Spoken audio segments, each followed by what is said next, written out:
says, Abraham believed God, and it was counted to him as righteousness. Now, you've already heard me sharing on Romans 4:3. You've probably heard Romans 4:3 before, or this phrase that Abraham believed God and it was counted as righteous. But you probably don't recognize how incredibly different that this verse is from what we think the verse should say. I mean, think about it. The normal way we think about it is that like an axiom of faith would be Abraham believed God and he got the stuff, right? He believed God and he got the promised son. Or he believed God and he inherited the promised land. Or whatever it is. But that's kind of the expectation we have for the second half of this verse.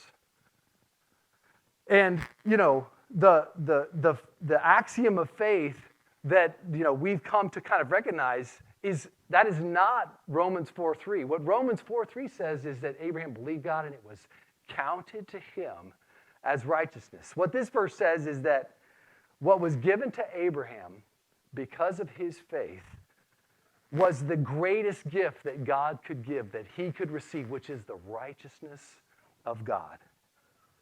And this righteousness that is being spoken of here, this is not Abraham's righteousness. This is not like Abraham did some good deed and God's going to pat Abraham on the head and say, good job. This is not Abraham's righteousness. This is the righteousness that was given to him by God.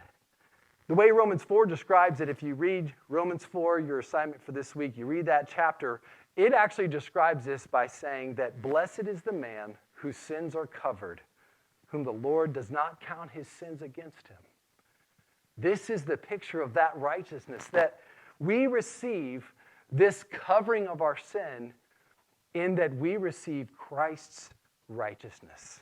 What Christ did for us on the cross.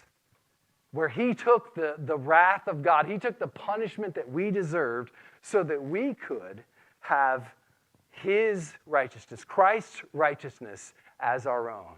That is the gift of God that was given to this by faith that Abraham had, that he would have the very righteousness of Christ as his own. And this righteousness that we receive from God that's by faith, we need this more than any tangible physical fulfillment of a promise that we could have possibly ever received. More than a promised son or some promised land or some financial need being met. This is what we need. And you think of those things, needs in your life, very well could be something that you wanted to ask God for. And you know what?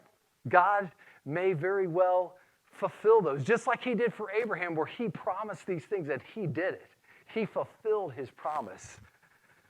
But, God doing these things, giving us the stuff, that's not Abraham's life verse.